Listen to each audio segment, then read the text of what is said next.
बिस्मिल्लाहिर्रहमानिर्रहीम। अस्सलाम वालेकुम अज़ीज़ तलबा, जमात हश्तम मुतालिया पाकिस्तान की लेक्चर सीरीज़ के आज के लेक्चर में मैं आपकी खिदमत में हाज़िर हूँ। अज़ीज़ तलबा, आज का जो टॉपिक लिया गया है वो आपके बाब नंबर 2 से है। पहले गवर्नर जनरल की हैसियत से कायद-ए-आज़म मोहम्मद अली जिन्ना की खिदमात और कारनामे। 14 अगस्त 1947 को जब पाकिस्तान दुनिया के नक्शे पर उभर आया तो कायद-ए-आज़म रहमतुल्लाह अलैह ने गवर्नर जनरल की हैसियत से अपने ओहदे का हल्फ मौलवी तमीज़ुद्दीन के सामने जो है वो उठाया। लियाकत अली ख़ान पाकिस्तान के पहले वज़ीर आज़म मुकर्रर हुए। अच्छा, इस नई बनने वाली रियासत का कोई दस्तूर ना था, लिहाजा 1935 के एक्ट जो है उसमें कुछ तब्दीलियाँ की गई, उसको मुल्क में नाफिज कर दिया गया। कायद-ए-आज़म रहमतुल्लाह अलैह को 13 माह मुल्क को कौम की खिदमत का मौका मिला। इस 13 माह में अगर कहा जाए कि आपने 13 सालों का काम किया तो ये बेजाना होगा। उन्होंने अपनी सियासी बसीरत और कायदाना सलाहियतों से बहुत से कौमी मामलात को सुलझाया और पाकिस्तान को अपने कदमों पर खड़ा कर दिया।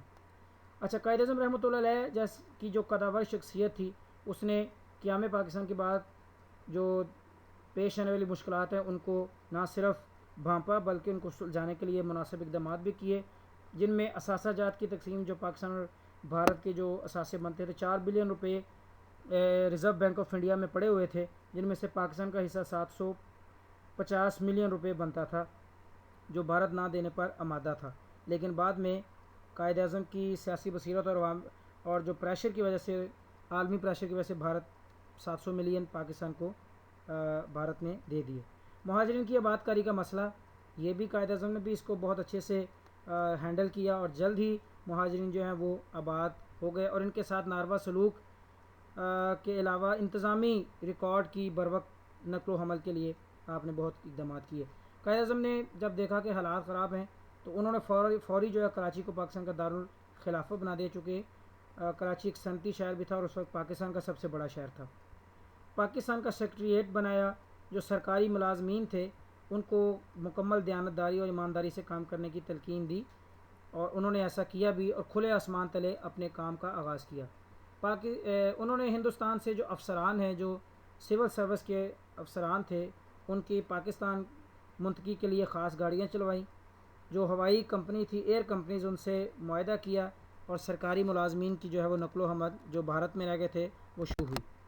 इंतज़ामी ढांचे की बेहतरी के लिए चौधरी मोहम्मद अली की सरकर्दगी में उन्होंने एक कमेटी बनाई और आपने सिविल सर्विस का इजरा किया। सिविल सर्विसेज एकेडमी बनाई है, जो CSS और PMS वगैरह होते हैं, जो मुकाबले के इम्तहानात उनके लिए।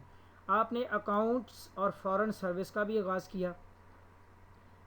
इसके अलावा बरी और बहरी अफवाज की बेहतरी के लिए उन्होंने हेड क्वार्टर्स बनाए, आर्मी हेड क्वार्टर्स। असला फैक्ट्री का क़याम, चूँकि पाकिस्तान के पास एक भी असला फैक्ट्री ना थी, लिहाजा असला फैक्ट्री के क़याम के लिए भी आपने काम शुरू किया और वो आपके दौर में ही शुरू हुई। कायद-ए-आज़म ने दूसरे मसाइल के साथ खारजा पॉलिसी की तरफ भी तवज्जो दी, यानी दूसरे ममालिक के साथ और अपने हमसाया ममालिक और मुस्लिम ममालिक के साथ भी अच्छे तल्लुकात उस्तवार करने का जो है वो उसको अपनी खारजा पॉलिसी का बुनियादी मकसद जाना। कायद-ए-आज़म की मुदब्बिराना शख्सियत की बदौलत ही पाकिस्तान अक़वाम मुत्तहिदा का रुकन 1948 में यूनाइटेड नेशन का मेंबर बना। आपने तालीमी मसाइल को भी भांपा और पहली तालीमी कॉन्फ्रेंस 1947 में मुनक़्क़िद की और नौजवानों को साइंस और टेक्नोलॉजी की तालीम की तरफ भी तवज्जो देने को कहा और कहा कि तालीम के बगैर कोई कौम तरक्की कर ही नहीं सकती। कायद-ए-आज़म के जिस्म में जब तक जान रही वो पाकिस्तान की खिदमत करते रहे, लेकिन आपको एक मौजी मर्ज़ TB ने घेर लिया था, फिर भी आपके हौसले पस्त न रहे और मरते दम तक आप मुल्क व कौम की खिदमत करते रहे। अगर हम ये कहें कि कायद-ए-आज़म ने अपना खून दे के पाकिस्तान की जो क्यारी है, आबियारी है, उसको जो है वो जवान किया है पाकिस्तान के पौधे को, तो ये बेजाना होगा। हज़ारों साल नरगिस अपनी बेनूरी पे रोती है, बड़ी मुश्किल से होता है चमन में दीदावर पैरा। कायद-ए-आज़म पहले वज़ीर आज़म की हैसियत से लियाकत अली ख़ान की खिदमत और कारनामे।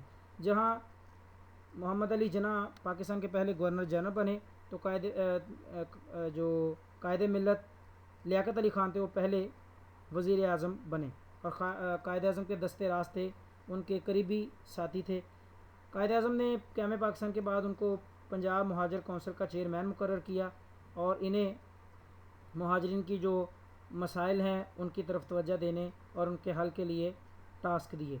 इसके अलावा जब हिंदू मुस्लिम जो जो फसादात हैं नफ़रत की वजह से वो मामूल बन चुके थे, तो आपने पंडित जवाहरलाल नेहरू के साथ सरहदी इलाकों का दौरा किया और 1948 में मुसलमानों के जो खून बहाने की ये जो हरकत है इससे हिंदुओं को बाज रहने के लिए कहा।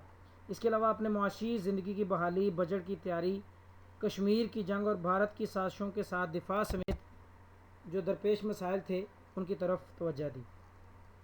अच्छा, कायद-ए-आज़म रहमतुल्लाह जब दुनिया से गए तो उस वक्त पूरी कौम गम में मुब्तला थी और ऐसी सूरत में कोई ऐसा कायद चाहिए था जो कायद-ए-आज़म के बाद उनकी जगह को पूरा कर सकता।